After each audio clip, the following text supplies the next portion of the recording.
Peace and grace. Good evening, everyone, and thank you for joining me here at Make Some Intelligent Noise, MSIN, where we do transparency in our reporting. Tonight's guest is very important. I want to first of all thank you for joining us, and I want to let you know that tonight's guest is a very important person who is joining us directly from the incarcerated situation.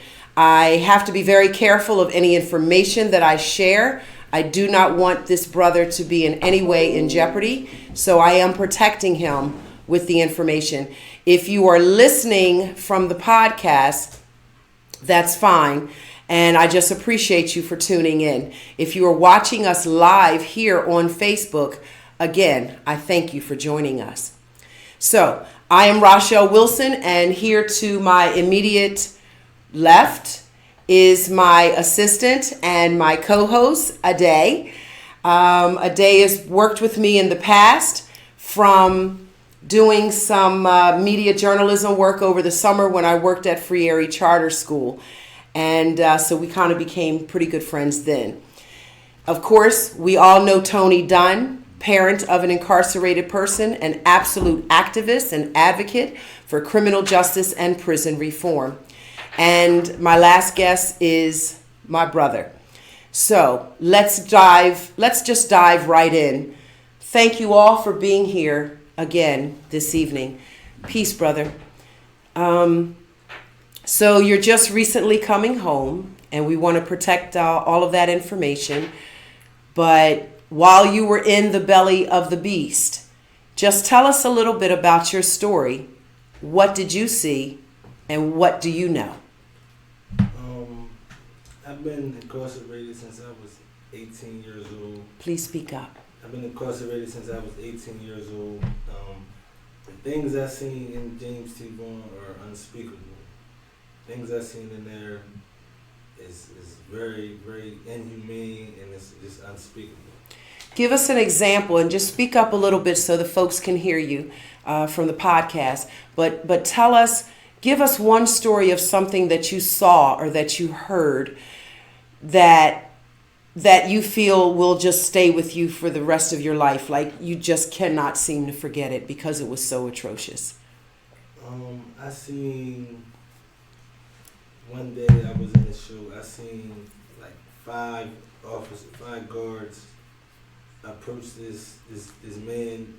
He's not doing nothing wrong. He's enjoying his rec, and spray mace in his face, slam him on the ground, spit on him. I seen a lot of that in my years being incarcerated. Did they kick him, beat him, put their hands on him, or they just spit on him and threw him on the ground?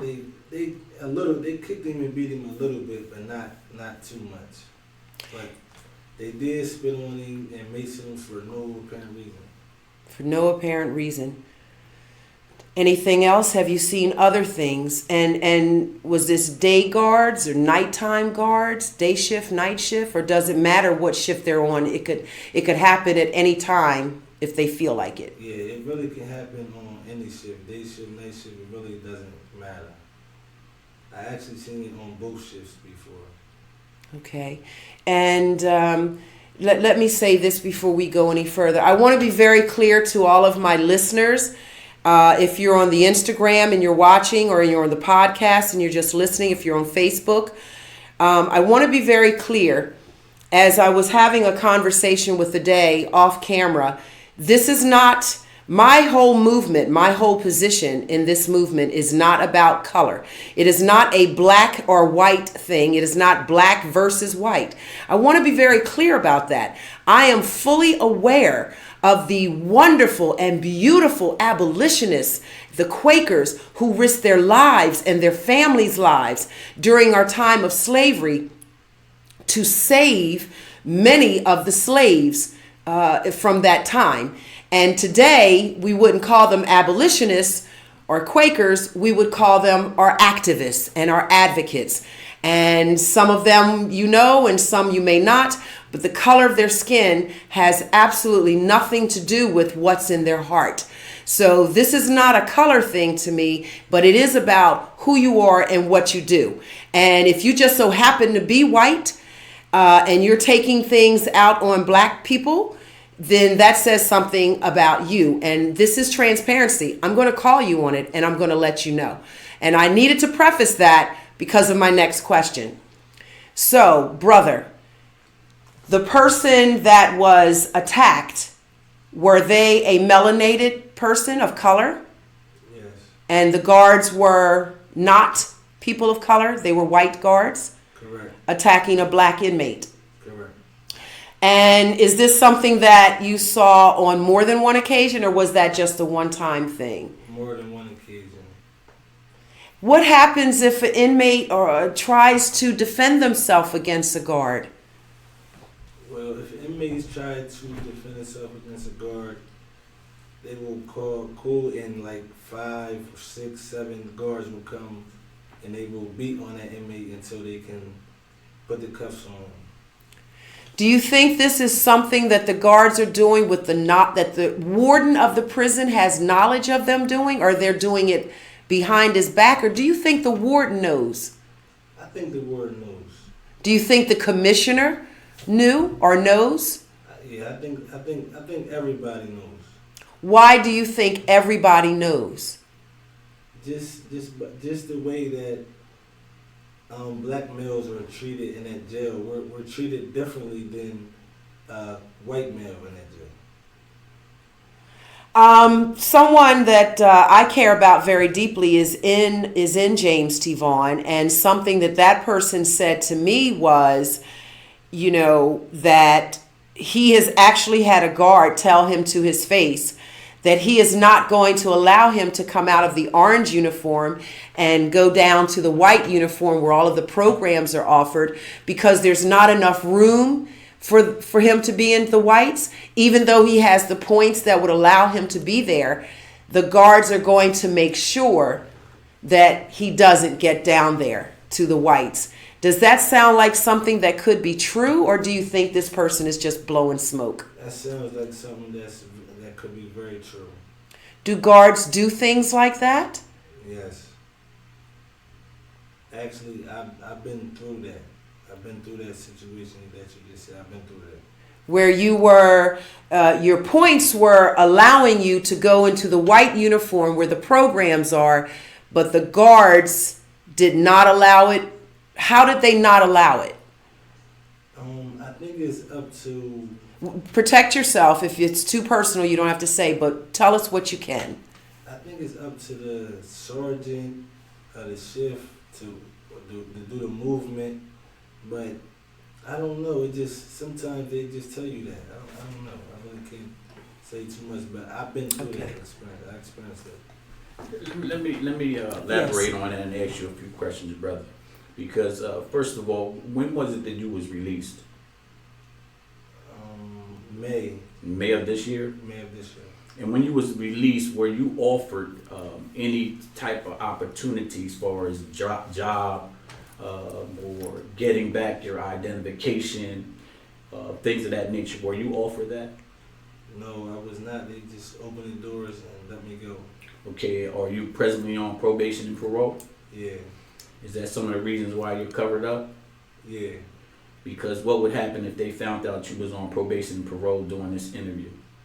They would probably send me back to jail. Also, when you was incarcerated, were you given an opportunity to join the reentry program? No. Did you know about the reentry program? No. Did you get any of the educational programs while you were in the whites? Yeah, in the whites, yeah, you get educational programs in whites. In the orange, are you before you're released? Reentry, no one from reentry comes and seeing you at all? They're supposed to, but no, nobody came and seen me. So they just threw you back out in the street and said, now you fend for yourself. Correct. Did you get any counseling or mental, emotional counseling to prepare you, or while you were in there to help you adjust or adapt? No. So what kept you going in there? What kept you able to come out and somewhat function? Because I know a few times you've called me and I've had to come get you because you didn't even know where and how to catch the bus to go to probation and parole. So how difficult is that for you now? It's very, very difficult. Speak up, brother. It's very difficult. I've been home for a month now, and I really don't know how to catch the bus. I barely know how to use a computer, use a phone. It's very difficult. So are you employed now? Are you seeking employment? I'm seeking employment. But you haven't had any luck? No. I'm almost speechless. I mean, the things that I want to say, the FCC won't allow me to say on Facebook. They will definitely shut me down. Are there any comments or questions from my audience? Can some folks?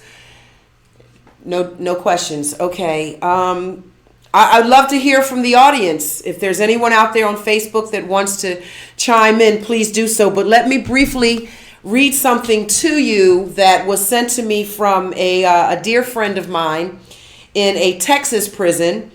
And again, I have to protect his identity because he is currently in the prison itself. And he is getting me this information very carefully.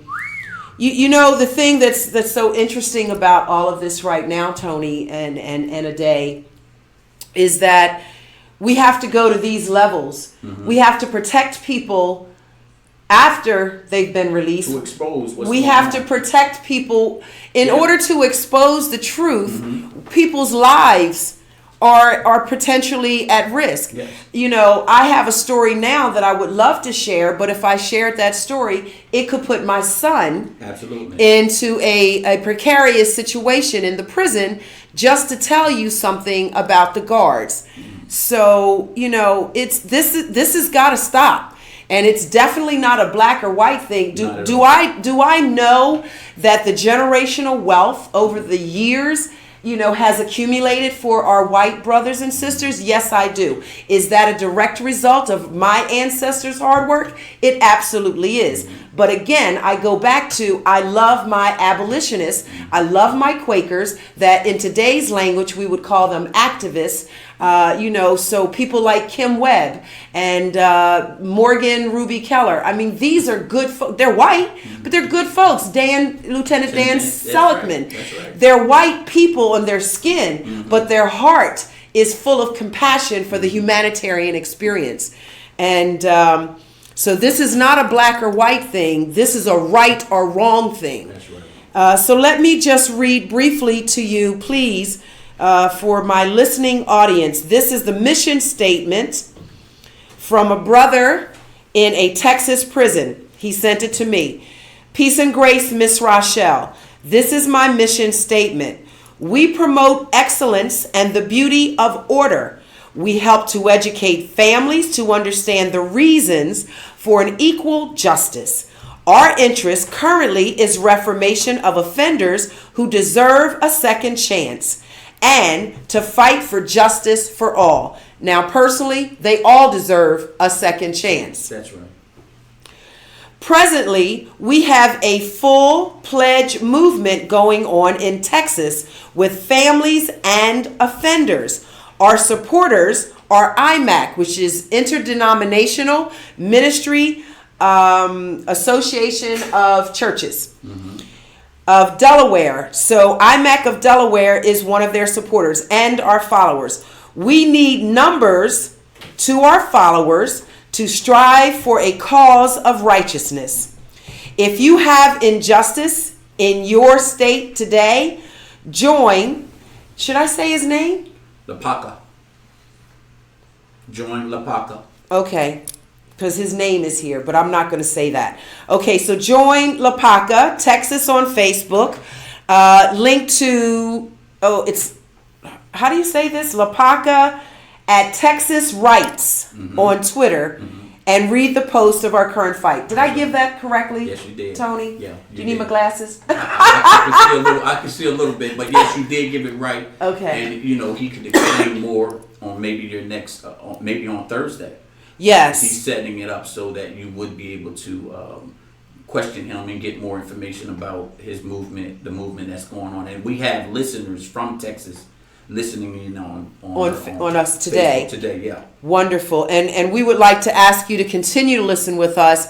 And, you know, it's so interesting. I've got to get this plug in here.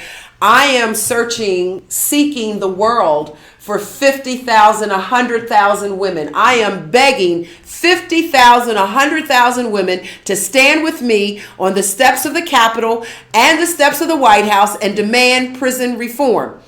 These folks are looking for followers.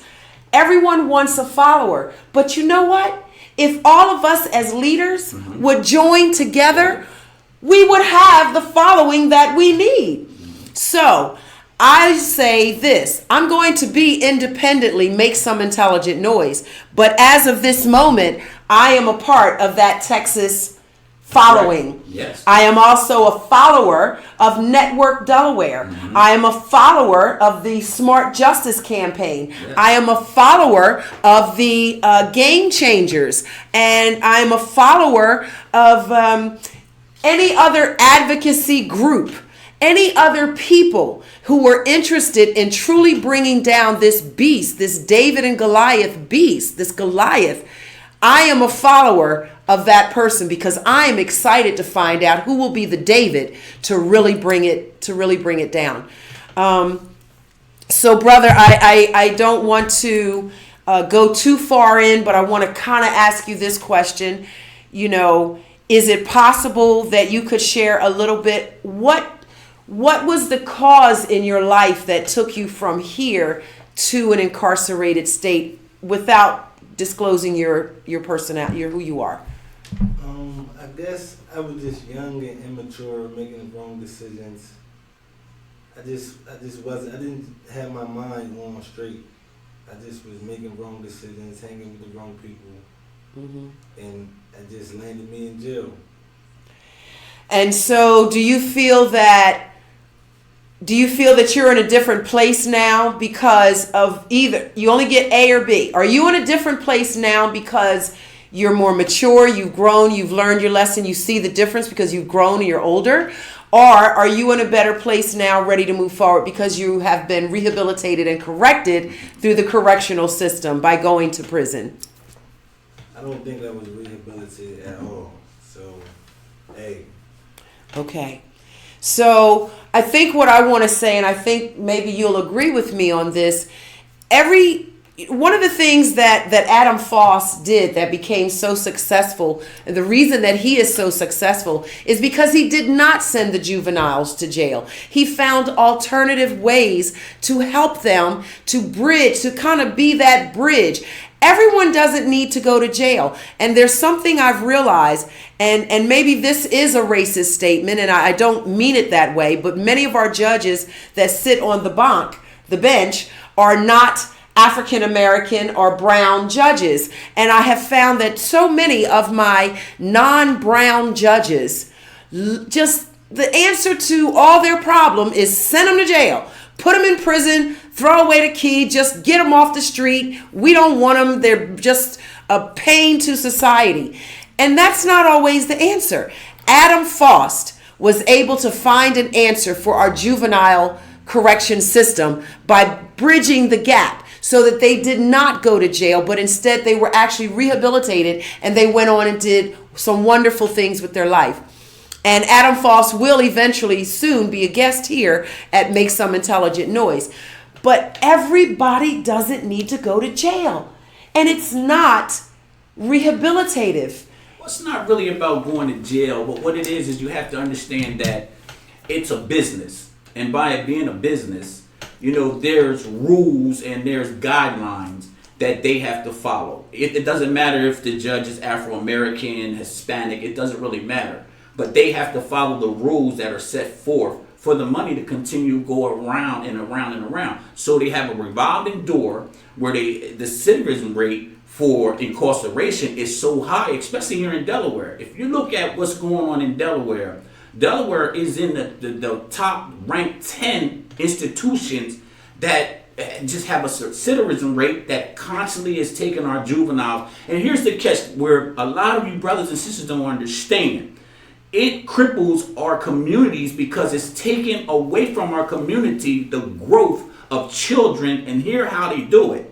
When you take a parent and you incarcerate that parent, if it's a single parent, then who is the child going to return to? The street. So when we look at what's going on in our streets with our children, disrespecting our elders, wanting to fight and shoot, this is because our communities are crippled. They don't have their parents. Their parents are the guides that are supposed to guide the child at a young age. So now we're looking at children being guided by drug dealers, by thugs, and things of this nature. So what we have to do is we definitely have to set a core, and we have to collectively do it. All these different organizations must come together and be one. If we can get Afro-American community leaders, activists, to get together seriously. We're talking about churches too. Yes. Because churches play a role in our communities. They play a churches, role in institutions. Masjids, all of this. All of this. Because spiritual centers. They have authority. Yes. That they can get into these institutions and get their members into these institutions to visit these brothers and these sisters and these children. Yes. Because it starts in children. They have a juvenile institution also. So they start them off at a young age. We were going through that, having a conversation with some other folks who are teachers. We were talking about the prison pipeline that starts at elementary school. Right. And I was appalled when I found out that the prison industry, I'm not sure the right name for the business owners of the prison systems. That's right. They go to states. They observe the elementary schools to see who potentially could, what's the ratio of potential criminals. And they do this survey for about 6 months and decide if this is a good place to build a prison. Because by the time we build a prison, these elementary school children will be ready to be into our prisons. When I found that information out, I was appalled. And I just want to say this, and again, I don't mean to sound racist, but I got to call it the way it is. So you can call me a racist or a bigot or anything you want to call me. But a lot of what we see today with the prison is the slavery. They took the man away from the family when they separated the families and sent them to different slave homes. They separated the black man. You take the black man away from the family and you have started an amazing trend of dysfunction. And as much as I hate Willie Lynch, I've got to give that man his credit. He was amazing. He went there and he told them governors what they needed to do, and it worked. And it worked, and it's still working today. So what they do today in reverse of this slavery where they separated them is now they take our black and brown men out of the communities, out of the home with us black women. That's right. Put them into incarcerated situations and then leave us women here to either fight over whatever man we can get or turn to something other than educated. Yes. So by them getting educated, they was educating the young black male, and what happened was they started prisons for women. You got WCI. That's the reason you have it, because they know what they're doing. It's a plan. Willie Lynch is still alive. Oh, absolutely. He's still alive. And if you don't know who Willie Lynch is, I certainly ask every one of you to go and do a Google search. Because it's a legal document and you can get it from the governor. All you got to do is go to the governor's site. But also, I want you brothers and sisters and mothers and fathers to realize the children that they have in our schools. Look up, why is it that they have a attorney general list in our schools telling them what young men and women commit what crimes? Oh, they do researches and studies. Yes. They are preparing us to go to the prison. That's right. So, it is definitely a setup. He's still alive? No, he's not alive, but what he said was still alive. Oh, yeah. Yes, what he said is still alive. We're still live though. My crew is. Sure, you watch that. FCC is listening. My apologies if there are any children listening. That was behind the camera. My crew got excited over the prison pipeline of our children. But we just want to bring to the attention of the audience that this is not a game. And when I first spoke to Rachel about it, I said, listen, I said, this is something serious. And I'm glad to see that you're interested in it, but be careful. Yes. And I think you've been very careful, and you're starting to see the light and see what's really going on in Delaware. I'll tell you, I know we have to wrap up soon, but I'll tell you, the only reason that I'm careful is because my son is in the belly Yes. of the beast. Yes. I promise you, if my son were out here free amongst us, yes, Facebook would be putting me in jail because I would tell you the whole story. Yes. I would give it to you absolutely raw. But I can't do that. I have to protect my son. And as far as I'm concerned, you know, I feel like I'm protected. I know they can come after me in other ways.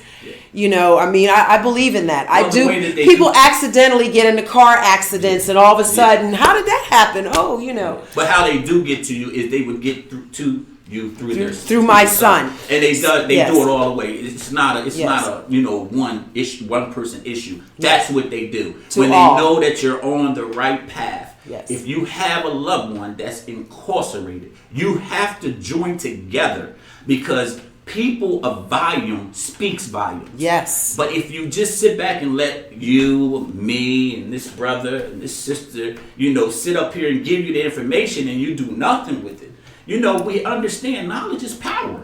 And let me just feed off of that in the last 2 minutes that we have. Excuse me. I am putting my life and my son's life to a degree on the line. I risk that to bring you the information, to empower you to stand up. If you don't want to join Make Some Intelligent Noise, that's okay. Join somebody's movement to stop this atrocity. It's slavery, modern day slavery, it's prison. Brother, I want to give you a quick something. Say something to me in our closing statements. I just really hope, you know, that jails, they better their rehabilitation. They give us schools, give us programs to help them guys when they get back out in the world. Okay, reentry programs. We need more reentry programs. Aday, you haven't said a word, sweetie. Yeah, no, but I actually found it interesting when you guys were talking about it being a business. It's like $1 billion business. In 2012, it brought in $81 billion. That's more money than what the whole education system from pre-K to 12 has brought in the past 30 years. So I think we need to shine the light on it actually being a business, and I think more people need to start speaking up towards what's actually going on, especially with not everybody inside the prison system having access to reentry programs. Yes. Well, I've been working diligently with these problems, and I also understand that I have a son in there, and I'm very careful. I explained that to my sister. But they already know that my son is off limits, and if anything happens to him, you know, there will be repercussions, knowing that we have them in a position at this time. But what I would like to always say to the listeners, you won't know how it is until it comes to your front door, and then and only then will you understand why we feel the way we feel. And we know they have victims, and we're not saying that the victims don't have a right to voice their opinion, but the people are still human, and we have to show them love. I agree with that, Tony. And just in closing, I can only say this much. You know, again, if you don't want to join us, Make Some Intelligent Noise, I mean, I certainly would love for you to stand with me. I want the women anyway. But, you know, please join somebody's organization and get involved. Numbers is what's going to bring down this Goliath. And in closing, I say this as well. The ACLU has promised to be on board. They're going to come on board, and they're going to talk to us about the civil liberties of people who are incarcerated. So stay tuned for that. I'm waiting to get an email back to make sure that they're going to be on the show. And I'm also going to ask Brother DeBart McGriff to join us as well. He's a good brother from Game Changers. So I'm Rochelle Wilson. Thank you once again for tuning in. We'll be right back here, 7 o'clock Thursday next week. I believe that's the 20th. Mm-hmm. We'll be right here, and we'll be looking for you. Thanks for tuning in, and God bless. God bless.